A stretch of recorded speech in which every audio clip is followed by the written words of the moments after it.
Good morning to all of you. I am Brijesh Sharma. In today's lecture, we will discuss about the hypercube interconnection. Basically, इसके पहले हमने जो discuss किया था उसमें हमारा जो मेन टॉपिक है वो इंटरकनेक्शन स्ट्रक्चर्स. हमने लास्ट क्लासेस में जो डिस्कस किया था उसके बारे में हमने पढ़ा है. टाइम शेयर्ड बस के बारे में हमने डिस्कस किया था, मल्टीपोर्ट मेमोरी के बारे में हमने डिस्कस किया था, क्रॉसबार स्विच के बारे में डिस्कस किया था, मल्टी स्टेज नेटवर्क के बारे में डिस्कस किया था. आज जो लास्ट टॉपिक है दैट इज हाइपरक्यूब इंटरकनेक्शन, ये हम आज डिस्कस कर रहे हैं. ठीक है, तो let us start with hypercube. So basically hypercube interconnection जो हमारा होता है, हाइपरक्यूब इंटरकनेक्शन बेसिकली क्या है? The hypercube or the n-binary n-cube multiprocessor structure is composed of n equal to 2 to the power n processor interconnected in an n-dimensional binary cube. Basically हमारे पास 2 to the power n processor होते हैं जो कि n-dimensional binary cube में arrange रहते हैं या फिर स्ट्रक्चराइज्ड रहते हैं. बेसिकली ये जो है ये लूजली कपल्ड सिस्टम है. यहाँ पे जो हम बात कर रहे हैं लूजली कपल्ड सिस्टम की हम यहाँ पे बात कर रहे हैं. यानी कि जो प्रोसेसर है, जो भी हमारा प्रोसेसर है, each processor form a node of the cube. यानी जो हमारा क्यूब है उस क्यूब की जो भी नोड होगी, जो भी नोड हमारी होगी, वो नोड क्या रिप्रेजेंट करेगी? एक प्रोसेसर को रिप्रेजेंट करेगी. अब यहाँ एक चीज क्लियर कर लीजिए, ये जो प्रोसेसर है केवल प्रोसेसर नहीं है. यानी ये प्रोसेसर केवल सीपीयू नहीं है. ये क्या है?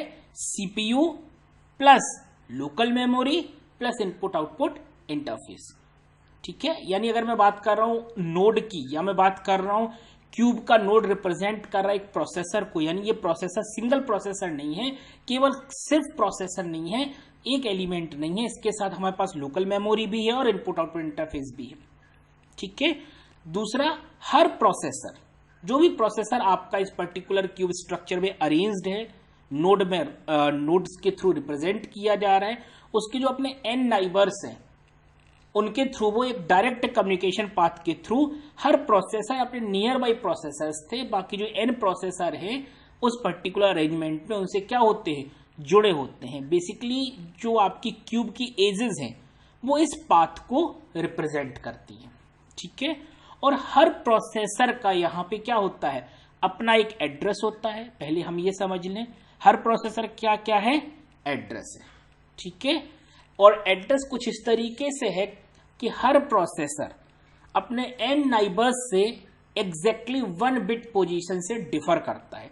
यानी एड्रेस कुछ इस तरीके से होंगे जो कि 1 बिट पोजीशन से क्या करेंगे? डिफर करेंगे. तो ये जो जनरली, इसको हम जनरली बोलते हैं हाइपरक्यूब इंटरकनेक्शन. अगर समराइज करें तो एक सिंपल सी बात है, हमारे पास n डायमेंशनल बाइनरी क्यूब है जहां पे n एक समझ लें एक मैथमेटिकल नंबर आएगा. सपोज अगर n की वैल्यू 1 है या 2 है या 3 है तो हमें कुछ उस डायमेंशनल के, अगर n की वैल्यू 1 है तो 1 डायमेंशनल बाइनरी क्यूब हमें मिलेगा, n की वैल्यू 2 है तो 2 डायमेंशनल बाइनरी क्यूब हमें मिलेगा, 3 है तो 3 डायमेंशनल बाइनरी क्यूब हमें मिलेगा. और उस वैल्यू को जब मैं यहां 2 टू दी पावर n में पुट करूंगा तो उससे जो नंबर आएगा वो नंबर हमें बताएगा कितने नंबर ऑफ प्रोसेसर्स हमारे उस इंटरकनेक्शन स्ट्रक्चर में एसोसिएट है. ठीक है. जैसे हमने अगर बोला है कि अब 1 क्यूब स्ट्रक्चर हैज, अगर मैं बात करूं 1 क्यूब स्ट्रक्चर की, मतलब हमारे पास n की वैल्यू क्या है? 1 है. और जब n की वैल्यू 1 है तो 2 टू दी पावर n में जब आप n की वैल्यू 1 पुट करेंगे तो हमें क्या मिलेगा? 2. यानी 1 क्यूब स्ट्रक्चर में हमारे पास it contains 2 processor interconnected by a single path. ठीक है. हमारे पास क्या है? एक सिंगल पाथ के थ्रू ये कनेक्ट किए जाते हैं. अगर हम और इसको समझें, 2 की हम बात करें, अगर n की वैल्यू हमारे पास क्या है? 2 है. अगर n की वैल्यू हमारे पास 2 है और हम अगर 2 टू दी पावर n की वैल्यू पुट करते हैं, 2 टू दी पावर n में 2 की वैल्यू अगर हम पुट कर देते हैं तो हमारे पास आंसर हमें क्या मिलता है? 4. यानी कि ऐसा एक इंटरकनेक्शन स्ट्रक्चर, ठीक है, जिसमें कितनी नोड्स हैं? 4 नोड है. 4 नोड होने का मतलब क्या है? वो किसको रिप्रेजेंट कर रही हैं? वो रिप्रेजेंट कर रही हैं इन 4 प्रोसेसर्स को. ठीक है. सिमिलरली अगर n की वैल्यू 3 है तो हमारे पास प्रोसेसर कितने होंगे, या हम बोले नंबर ऑफ नोड्स कितनी होंगी, we have 8 number of nodes, यानी कितने प्रोसेसर कनेक्ट करके रखेगा वो, 8 प्रोसेसर्स को वो कनेक्ट करके रखेगा। ठीक है, और फिर हमने वही चीज है कि हर नोड को, each node is assigned a binary address in such a way that the addresses of two neighbors differ in exactly 1 bit position। ठीक है, यानी हम एड्रेस कुछ इस तरीके से देते हैं कि एक एड्रेस बाकी जो एड्रेसेस हैं नियर बाय, जो उसके नाइबर्स है, उनसे एग्जैक्टली 1 बिट पोजीशन से क्या करे, डिफर करे। ठीक है, इसके लिए हमने एक एग्जांपल लिया हुआ है, उसके लिए उसको समझने के पहले हम एक डायग्राम को हमें देखना पड़ेगा कि हमारा डायग्राम क्या है।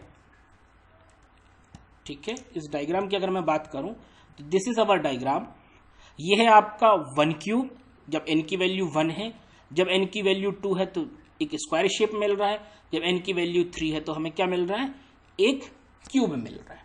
ठीक है, यहां पे बाइनरी एड्रेस हम यूज, चूंकि 2 प्रोसेसर है हमारे पास तो हमने 0 और 1 यूज किया है, 4 नोड है तो हमने बाइनरी के कॉम्बिनेशन बनाए हैं 2 टू दी पावर के टर्म्स में। 4 नोड को रिप्रेजेंट करने के लिए हमें 2-2 बिट के कॉम्बिनेशन बनाने हैं। यह क्यूब में हमारे पास कितने हैं, 8 कॉर्नर्स हैं या 8 प्रोसेसर्स हैं, 8 नोड्स हैं। इनके एड्रेस को देने के लिए हमने किस बिट पैटर्न को यूज किया, 3 बिट पैटर्न को हमने यूज किया है।